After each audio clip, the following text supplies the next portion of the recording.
O grande debate de hoje começa agora, justamente falando sobre a prisão de Sarah Winter. O quadro é um grande sucesso na CNN americana. Aqui temos como objetivo apresentar temas relevantes com visões diferentes sobre o mesmo assunto. Tudo para você construir a sua opinião, a sua forma de pensar. Os debatedores têm total independência e a opinião deles não reflete a posição da CNN. Participam comigo a advogada Gisele Soares. Bom dia, Gisele. Bom dia. E o advogado Tiago Anastácio. Bom dia, Tiago. Bem, a gente começa então com a repercussão da prisão da ativista Sarah Winter, determinada pelo ministro do STF, Alexandre de Moraes, a pedido da Procuradoria-Geral da República. Sarah é investigada no inquérito que apura ataques contra ministros do STF. No sábado à noite, um grupo disparou fogos de artifício contra o prédio do tribunal. Neste domingo, o presidente do Supremo Tribunal Federal, ministro Dias Toffoli, divulgou uma nota em que afirma que o Supremo jamais se sujeitará a nenhum tipo de ameaça, seja velada, indireta. Os ministros do Supremo, Alexandre de Moraes, Gilmar Mendes e Luiz Roberto Barroso, também condenaram o ato. Assim como o secretário-geral da Presidência, o ministro Jorge de Oliveira, que conversamos há pouco, inclusive, com ele. A ação aconteceu um dia depois do presidente Jair Bolsonaro assinar uma nota que cita uma decisão do ministro Luiz Fux e diz que as Forças Armadas não cumprem ordens absurdas. Vamos então à primeira pergunta do dia.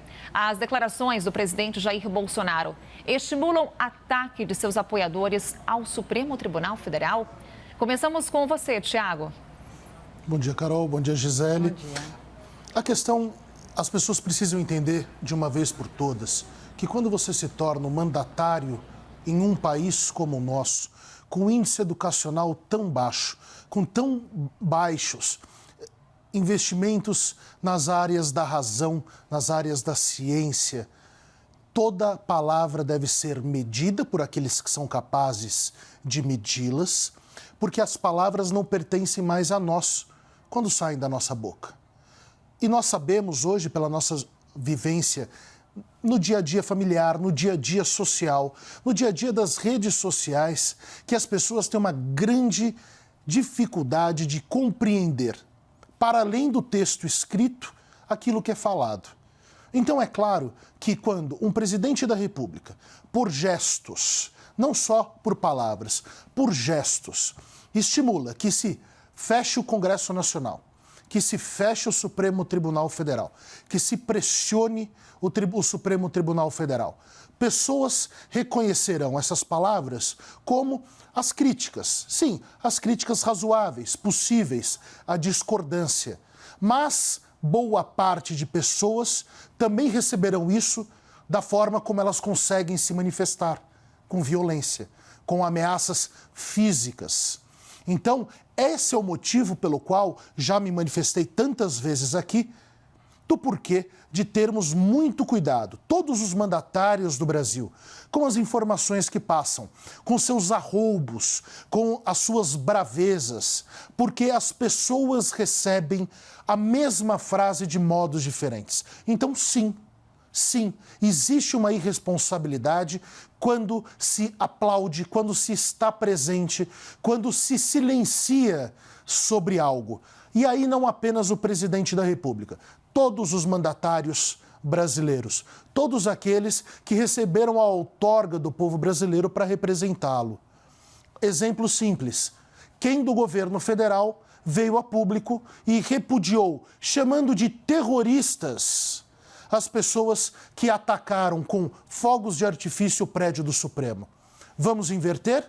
Vamos inverter? E se fossem os agora renomeados Black Blocs que atirassem fogos de artifícios contra o Planalto ou contra os quartéis do Exército, da Marinha e da Aeronáutica? Como seriam tratados? Então, o ponto é muito claro. O que falamos não pertence a nós. Pertence a um público que recebe isso de formas muito diferentes. E esse talvez seja o grande aprendizado desses novéis que estão no poder. Tomem cuidado com as palavras. Pessoas ainda poderão morrer porque receberam informações da sua forma de receber. Hoje atentaram contra prédios. Amanhã podem atentar contra juízes, contra procuradores da República, contra jornalistas, contra advogados, contra os próprios ministros de Estado. Então vamos ter cuidado. É sério quando alguém pega um morteiro e atira contra o mais alto tribunal do país. Goste você ou não dele. Entenda o que esse tribunal decida ou não entenda. Considerações iniciais com Gisele Soares. Por favor, Gisele. Bom dia. Todos os excessos que nós estamos vendo, não só no Brasil, mas no mundo todo, de pessoas se manifestando e protestando e muitas vezes passando do ponto dos limites da liberdade de manifestação para então agredirem outras pessoas ou para causarem dano ao patrimônio, todos esses excessos, eles devem ser contidos, devem ser identificadas as pessoas que cometem esses excessos e devidamente investigadas e punidas. O que nós temos que tomar cuidado é justamente de fazer essas relações diretas entre falas de dirigentes ou mesmo atitudes de governantes ou de líderes de instituições com essas manifestações. Então, é essa relação direta que deve ser muito cuidada. Neste caso, especificamente, dessa manifestação de fogos, soltaram fogos contra o STF, é preciso, então, que a instituição tome as medidas necessárias e pertinentes para que, então, identifique quem são essas pessoas, quais são as suas motivações, se há, inclusive, o financiamento por trás dessas atitudes, se há relação dessas pessoas ou dessas atitudes com outras manifestações que já ocorreram no passado. Este, inclusive, Tiago, é um bom exemplo da aplicação daquele artigo 43 que nós discutimos do regimento interno da STF. Neste caso, sim, cabe especificamente a fundamentação. Por quê? Porque um atentado contra a instituição ocorrido no local da instituição. Então, é preciso que se faça essa verificação se há relação com este outro inquérito que já tramita no STF com relação a manifestações antidemocráticas. Temos que tomar um outro cuidado com esses objetos tão amplos de inquéritos como fake news, manifestações antidemocráticas, porque são guarda-chuvas que muitas vezes abarcam uma série de atitudes que depois, ao longo das investigações, haverá essa dificuldade de individuação das condutas e das pessoas. Então, essa é uma outra preocupação. Temos hoje uma pluralidade de investigações, uma pluralidade de inquéritos. É preciso que se tome o cuidado de se ater ao fato que deu origem a essa investigação, aos indícios de autoria e aos indícios de materialidade relativamente a estes fatos específicos e que se faça uma separação criteriosa de vários fatos, em vários objetos e, possivelmente, em vários inquéritos, para que não haja uma confusão e aí haja um grande inquérito, como foi apelidado o inquérito das fake news, como inquérito do fim do mundo, em que tudo pode ser abarcado sob aquele guarda-chuva, dificultando até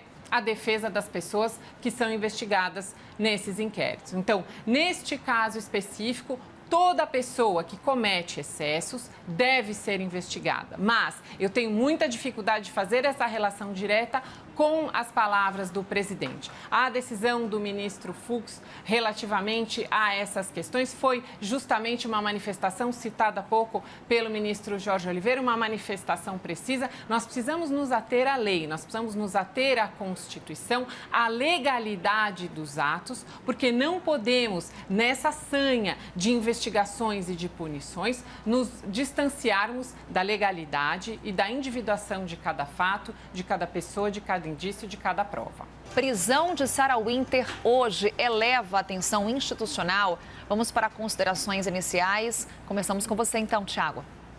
Então, Carol, me parece que ela não é ligada ao governo, embora já tenha sido assistente ou assessora da ministra Damares, no Ministério dos Direitos Humanos.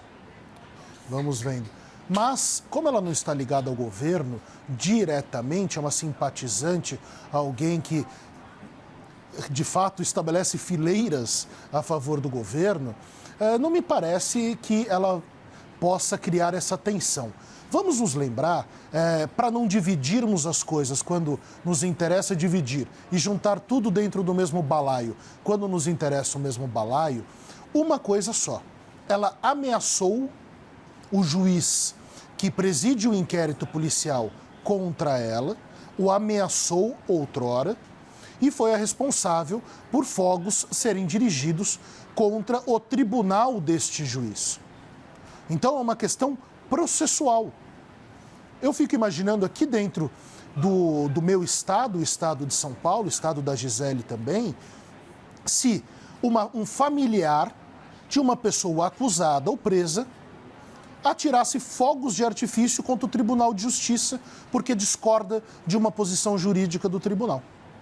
Então, a questão aqui é muito clara, é uma questão individual, ela, nos bons dizeres do grande e saudoso Paulo Francis, desponta para o anonimato, é uma pessoa totalmente fracassada na vida que procura algum lugar para aparecer. Basta escrever Sarah Winter, Google, vocês vão ver que alguns anos atrás ela estava pelada na Avenida Paulista pedindo pautas a favor do aborto, a favor das liberdades femininas. Agora mudou de lado radicalmente. Nesse meio tempo tentou ser uma deputada pelo estado do Rio de Janeiro, ou seja, desponta para o anonimato. E o anonimato do cárcere. Não me parece ser o caso de uma condenação à prisão, mas aquela famosa prisão infeliz que existe no Brasil, a prisão do sossega, que alguns juízes dão para que os ânimos se acalmem um pouco e a pessoa se coloque no devido lugar da história. Que é nenhum, é uma pessoa totalmente irrelevante. Era uma feminista, se tornou uma ultranacionalista num período muito breve. Escrevam Sarah Winter no Google, Sarah Winter nu. Vá lá, é simples. Ou seja, quer aparecer, quis aparecer ofendendo juízes, ameaçando juízes e está no seu devido lugar, que é o lugar de todos que fazem isso. Infelizmente, sou contra o método prisional. Ok, Thiago. Então vamos para as considerações da Gisele. Por favor, Gisele. Exatamente, Thiago.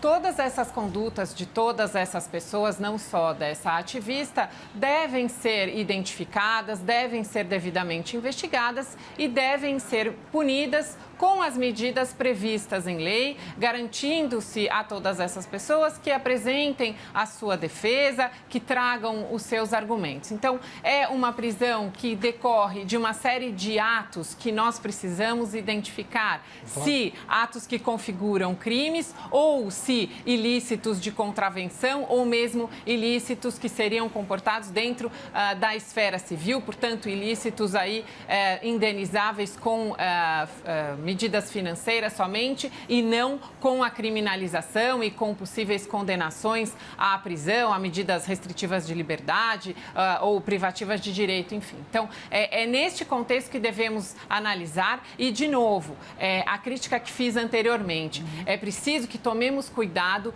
com esses inquéritos muito abrangentes, que têm muitas pessoas e que, ao longo do seu desenvolvimento, vão incorporando novos fatos e vão alargando o seu objeto. Não me agrada nem um pouco esse alargamento de objeto. Isso porque é possível que sejam divididos em inquéritos menores e inquéritos pontuais com objetos mais precisos. Isso não para dificultar as investigações, ao contrário, justamente para facilitar exatamente a elucidação. Porque essa multiplicidade de pessoas, essa multiplicidade de atos, ela vai dificultar bastante que a autoridade pública consiga fazer essa identificação. E no direito brasileiro, o Thiago pode até falar melhor do que eu, não se admite essa condenação, essa investigação genérica e a condenação da pessoa por fatos que não sejam devidamente tipificados, rigorosamente identificados. Então, nesse aspecto, até facilita um pouco para a defesa dessas pessoas, porque elas têm manifestado que têm dificuldade de acesso aos autos,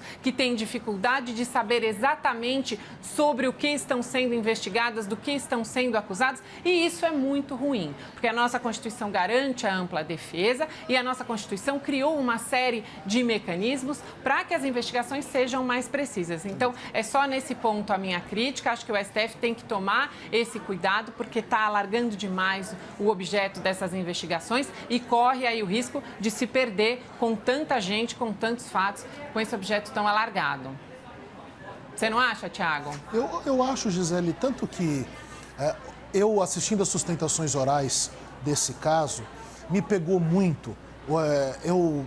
Na vida, nós que estamos acostumados com a lida dos tribunais, nós sabemos que há um momento em que um argumento choca você, que te faz olhar e pensar, opa, eu não tinha pensado nisso.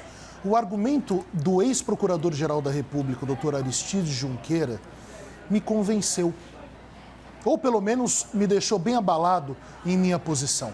Disse o ex-procurador-geral, então advogando por uma associação de promotores e procuradores da República, que o inquérito é legal, a instauração dele é legal, a questão da não distribuição é legal, mas com o advento do pacote anticrime, há uma cláusula que impede que magistrados toquem inquéritos policiais que sejam iniciados interna corporis.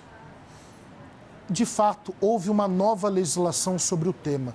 Eu preciso, de fato, me aprofundar. Eu estou fazendo muitas defesas agora ao mesmo tempo, os prazos estão voltando, mas eu preciso me aprofundar nisso porque esse argumento do ex-procurador-geral da República, doutor Aristides Junqueira, de fato me chamou muita atenção. Um homem notável, um grande jurista, esse é de fato um grande jurista.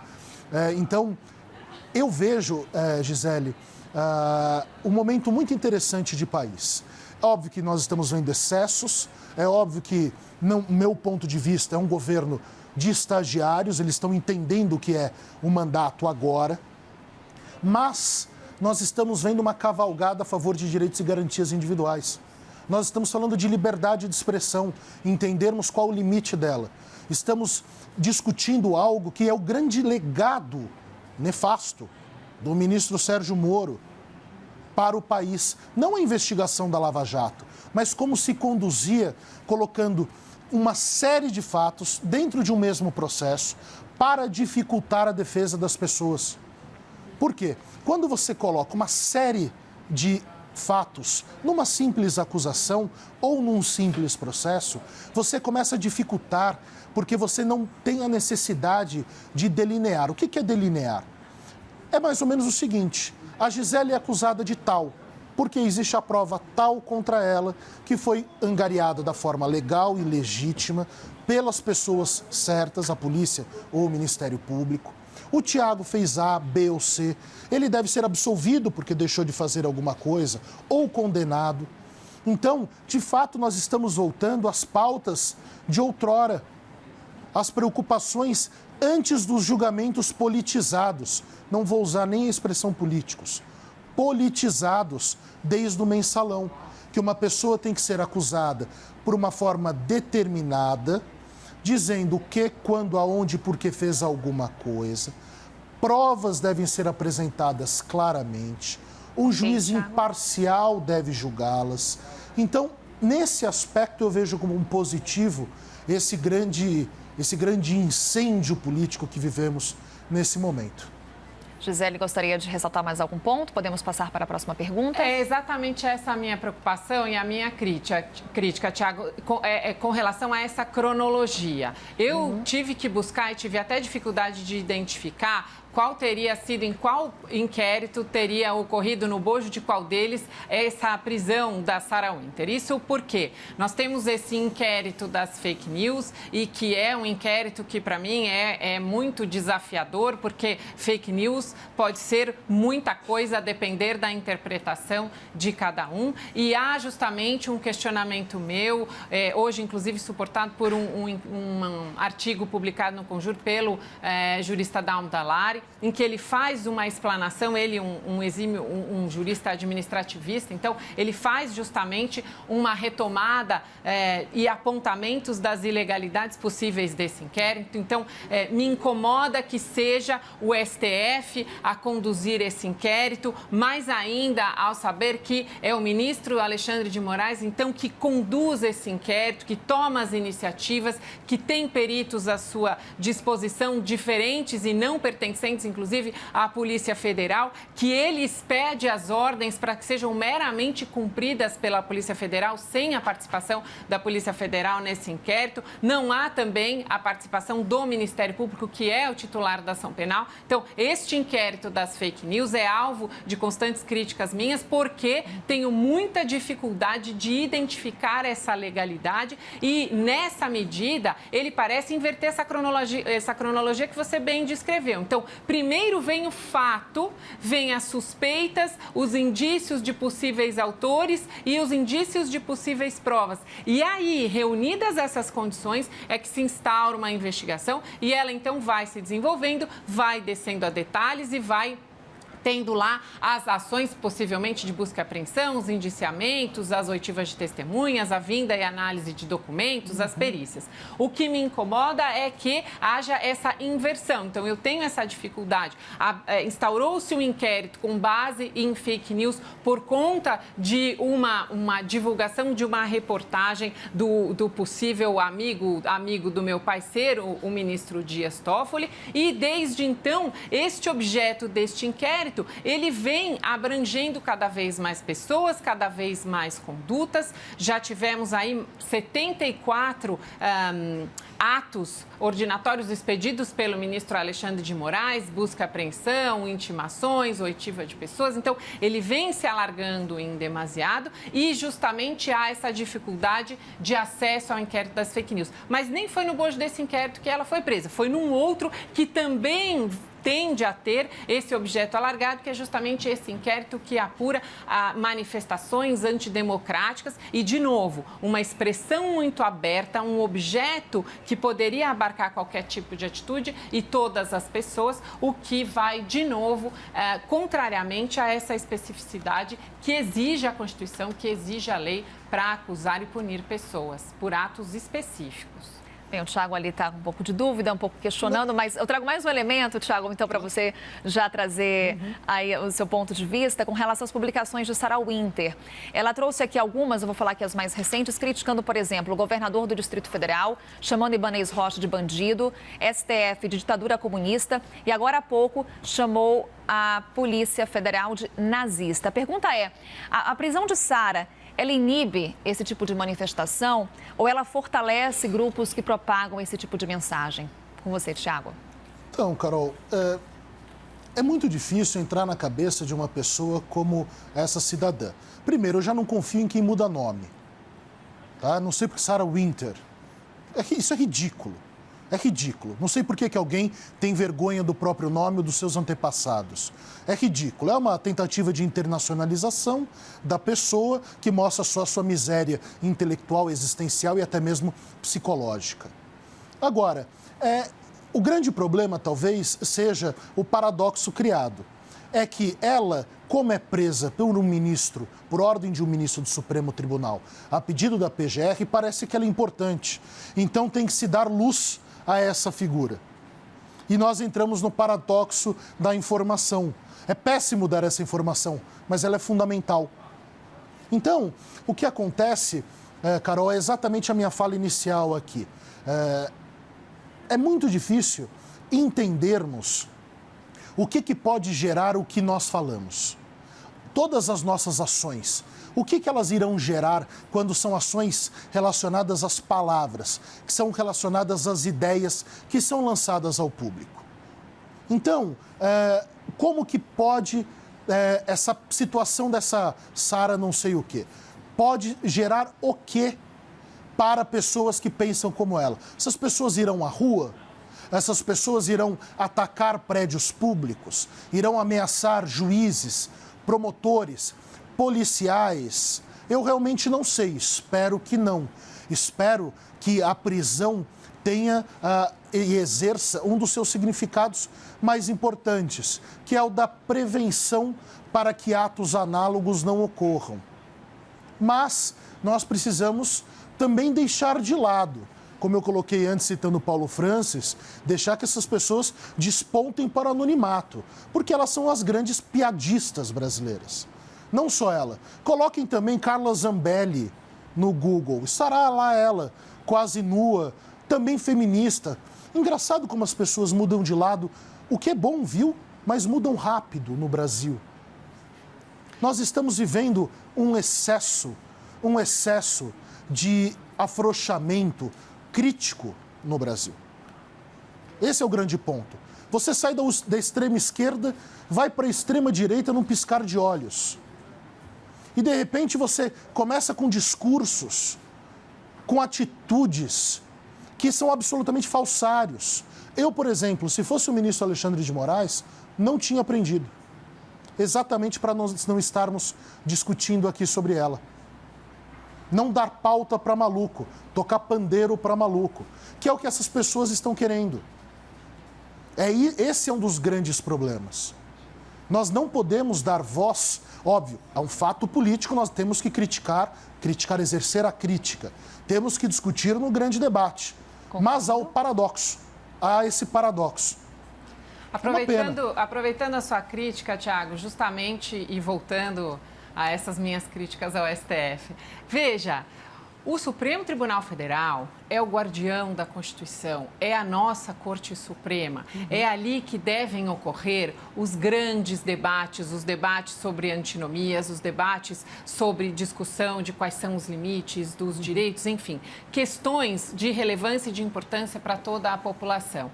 E o STF, ao instaurar por iniciativa própria investigações particulares sobre essas situações, ele acaba se colocando justamente numa situação como essa, ou seja, um ato deste isolado, como dessa moça ativista ou de outros, ele não estaria sujeito ao foro privilegiado do STF, ele seria apurado pela polícia local, ele seria então perquirido pelo Ministério Público Estadual e julgado pela Justiça Estadual. Está deslocado para o STF justamente porque o STF chamou para si. Então, essa responsabilidade, essa iniciativa que não é própria do Judiciário, porque o Judiciário, por lei, deve ser inerte, mas chamou para si essa iniciativa e agora, então, tem que dedicar o seu tempo, que deveria ser para questões, para discussões, como guardião da Constituição, que é para essas minúcias, então, conduzindo essas investigações, verificando esse tipo de atitude e até expedindo ordens de prisão para pessoas que cometem atos que não são próprios para serem apreciados pelos ministros do STF que lá estão. Então, a minha crítica ela decorre da sua, mas para fazer um contraponto, porque, a meu ver, também as instituições, e esse é um desafio dos governantes do mundo todo, porque no mundo todo há essa elevação de temperatura nos protestos e manifestações, basta ler os jornais para verificar que em Londres aconteceu, inclusive hoje a estátua do Churchill está toda protegida, porque ela foi alvo de protestos, houve pichação, houve tentativa também de retirada de estátuas de Thomas Jefferson e de outros também para serem jogados no rio, ou enfim. Então, o mundo todo está com a temperatura muito elevada, os protestos estão resvalando para a violência. Aqui no Brasil, infelizmente, não é diferente, mas é preciso que os governantes, que as instituições se posicionem de uma forma mais objetiva e que não permitam que esse tipo de atitude ocorra. Realmente, precisamos de bons exemplos. E aí, nesse aspecto, acho que a Suprema Corte precisa se reposicionar, precisa reanalisar e precisa se colocar naquele lugar, e aqueles ministros, eles devem se ater a serem primordialmente guardiões da Constituição e, excepcionalmente, cuidarem destes casos e dessas peculiaridades. Então, é só essa crítica que eu queria complementar, justamente porque me incomodou verificar que o ministro Alexandre de Moraes gaste o seu tempo, o nosso dinheiro, já que ele é pago com dinheiro público para cuidar de uma questão tão pontual, tão peculiar, que quando deveria estar cuidando de questões maiores de interesse de toda a população. Eu vi ali que o Thiago quer se manifestar. Thiago, só 30 segundos para a gente ir para o próximo tema, um outro tema de destaque hoje, por favor. Claro, rapidinho. Gisele, o ponto fundamental é o seguinte. O presidente do Supremo tomou essa atitude porque a Procuradoria-Geral da República silenciou sobre os fatos. Esse é o erro fundamental. Foi da PGR, não do Supremo Tribunal. Segundo aspecto, você está certíssimo nas suas colocações, só que você parte de uma premissa equivocada num aspecto do processo penal.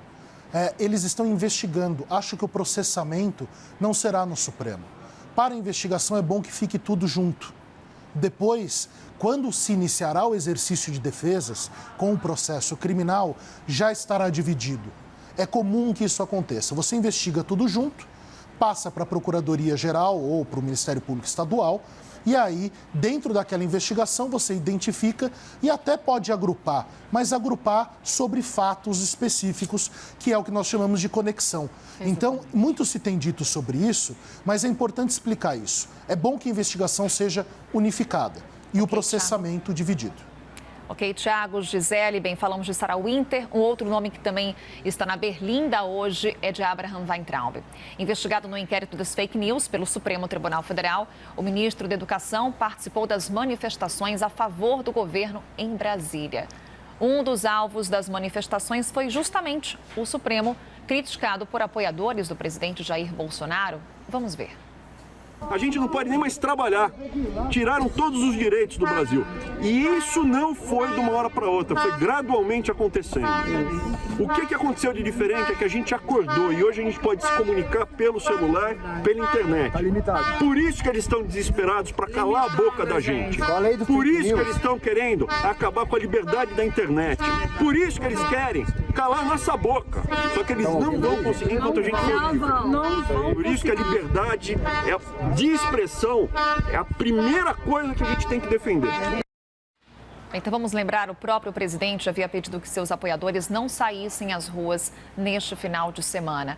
Pergunta para vocês, debatedores, a participação do ministro Abraham Weintraub ao ato de domingo foi uma afronta ao presidente? Thiago foi o último a falar, então começo agora com você, Gisele.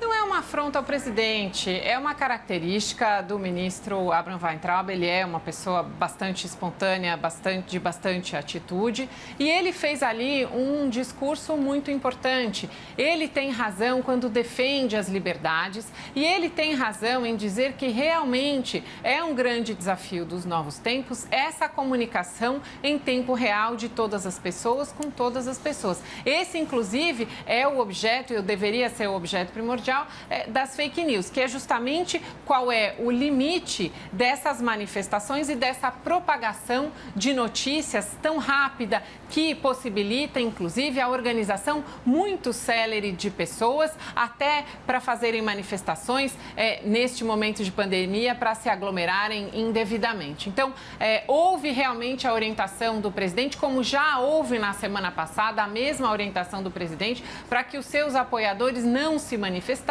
Isso porque já havia a notícia de que haveria manifestações contrárias ao governo e o presidente, então, tomando essa cautela para evitar que houvesse o choque dessas manifestações, ele, então, orientou para que as pessoas, para que os seus apoiadores não se manifestassem. Mesmo assim, houve manifestações, inclusive, pró e contra o governo, com uma participação bastante pequena de pessoas. Aqui em São Paulo, foram manifestações pacíficas, não houve esse confronto e o ministro, então, foi às ruas e falou ali sobre a liberdade de expressão, sobre a liberdade de manifestação, e realmente é importante que a internet seja um ambiente regulado, mas que não seja um ambiente censor. Então, é importante que possamos ter resguardada a nossa liberdade de nos comunicarmos, de nos manifestarmos, de criticarmos, de sermos contrários às instituições, sem que isso configure necessariamente um crime, um ilícito ou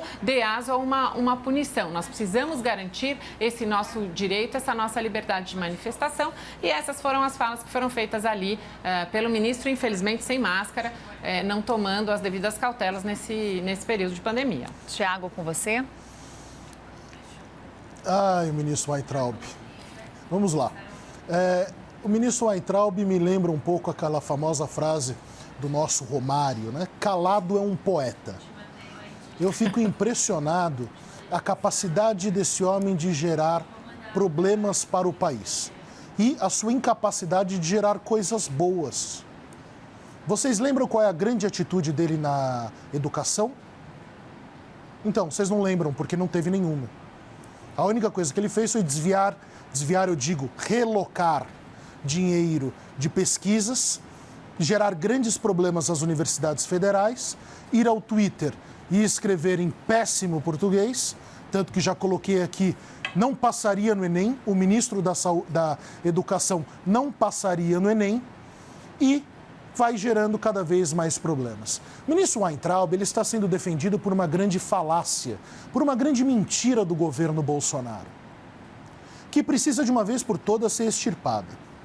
Assuntos públicos, em prédios públicos, por mandatários, por agentes públicos, é público.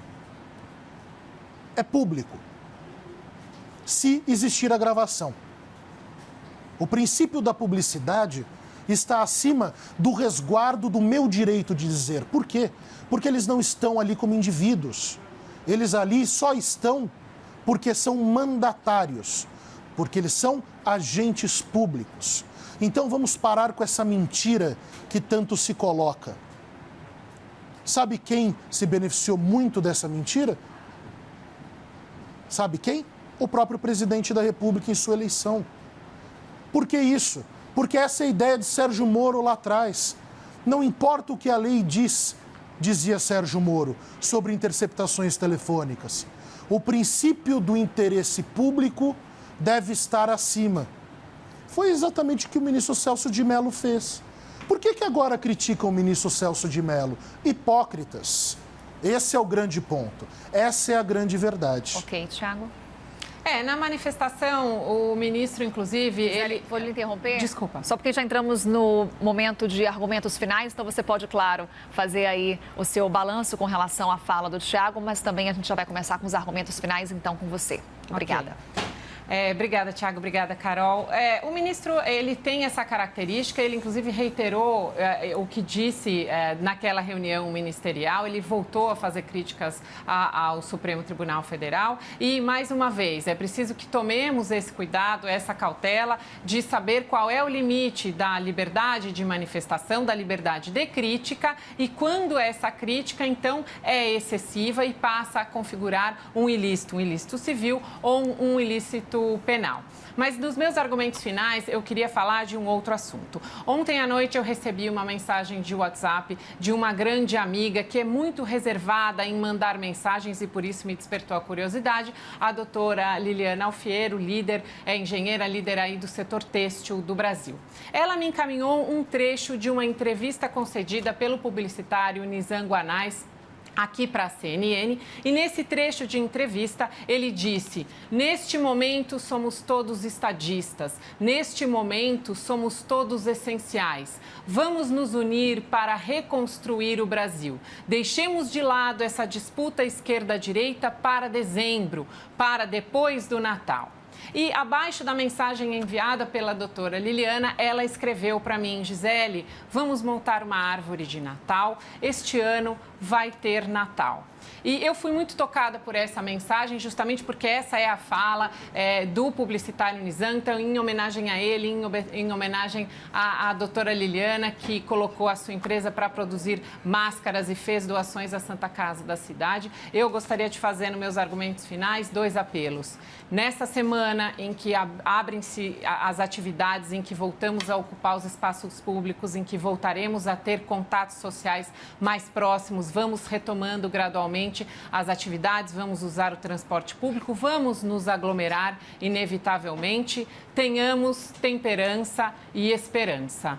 Cuidemos muito uns dos outros neste período. Sejamos extremamente cautelosos nessa retomada dos espaços públicos, nessa retomada da nossa vida, para que não haja um aumento no índice de contaminação pelas pessoas, para que podemos voltar cada vez mais em paz para as nossas vidas, para o nosso cotidiano. E vamos montar uma árvore de Natal, porque certamente esse ano vai ter Natal. Uma boa semana a todos.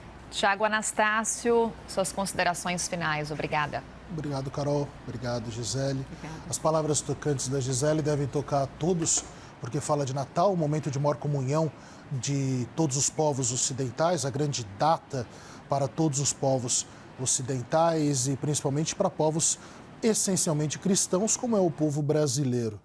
Embora sejamos multifacetados, ainda bem, com todas as lindíssimas religiões, a judaica, as afro-brasileiras e todas as demais que nos interpenetram, que emocionam a todos a partir dos seus rituais.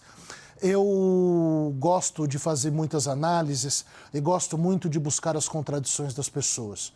Mas, como a Gisele colocou hoje uma questão sobre o Natal, sobre a solidariedade dessa grande amiga dela, as ações que ela tomou e, fundamentalmente, o momento triste que nós estamos vivendo, porque milhares e milhares de pessoas terão um Natal triste esse ano também. Eu, nos meus comentários finais, silencio e nos desejo boa sorte. Tiago Anastácio, também obrigada, Gisele Soares, nossos debatedores.